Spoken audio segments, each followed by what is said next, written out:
The wind carried the scent of dust and horses across the wide-open ranch, and in the center of it all sat the girl, bound by iron links that bit into her wrists whenever she moved.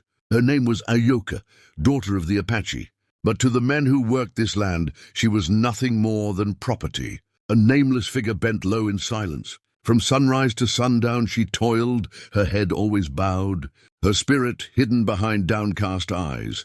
And though others mocked her and spat bitter words, she never answered. The rancher, a hard man with skin tanned like leather and eyes that measured profit in every living thing, called her a stray he had tamed, but what he did not see was that her silence was not weakness. It was the last fragment of dignity she held tight inside her. Among the men who roamed the fields was his son, Daniel, younger than most and not yet hardened by cruelty. He watched her in secret, fascinated by the way she endured without complaint. And though he told himself she was nothing to him, his eyes always followed when she carried water or bent to cut hay. One evening, when the sky burned with the colors of dying daylight, Daniel found her alone by the corral, her chains rattling, softly as she lifted her face to the moon and whispered an ancient song in her tongue.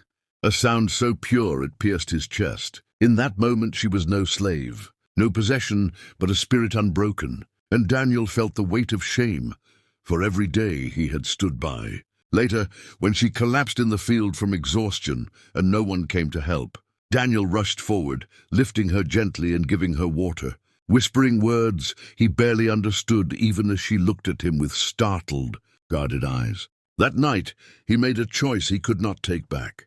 He walked to where she sat in silence, knelt before her, and with trembling hand lifted her chin. "You don't have to bow," he told her softly. And though she did not answer, her eyes met his for the first time, burning with fire long held back. From that night onward, something began to change, not in the chains that still bound Ayoka's wrists, but in the way she carried herself. For though her head often bent under the weight of labor, there were moments when Daniel would catch her lifting it, if only for a breath, if only when no one else watched. He spoke to her in quiet corners, teaching her words of his tongue and learning hers in return, and slowly a fragile bond formed between the son of the rancher and the girl who had once bowed. But whispers spread quickly, and not all eyes looked kindly on what grew in secret. The rancher himself noticed Daniel's lingering gaze and warned him sternly that she was nothing more than a worker to be used and discarded. Daniel burned with silent defiance, for he had seen what his father refused to see, the strength and spirit of a people forced into silence. One night when the moon was high, Ayoka told Daniel the story of her people, of rivers and mountains, of freedom stolen, and her voice trembled not with fear but with longing. Daniel, moved beyond words, vowed that she would not be forgotten nor left in chains forever.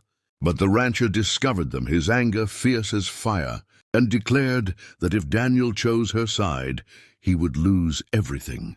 Betrayal came when another ranch hand, jealous of Daniel, revealed their meetings, and Ayoka was dragged out in front of the workers. Her chains tightened, her spirit challenged once more. In that moment, Daniel stood between his father and the girl, his voice ringing out against the silence, declaring she was not a possession, not a slave, but a human being deserving of freedom. The rancher roared, but Daniel did not step aside, and with his own hands he broke the chains, casting them aside as Ayoka rose, her head lifted high for all to see. The workers gasped, for the girl who had once bowed in silence now stood tall, her eyes unbroken, her spirit shining with a strength that no chain could ever truly crush. And beside her stood Daniel, defiant and unyielding, as the dawn broke over the ranch, heralding not just a new day, but a new beginning.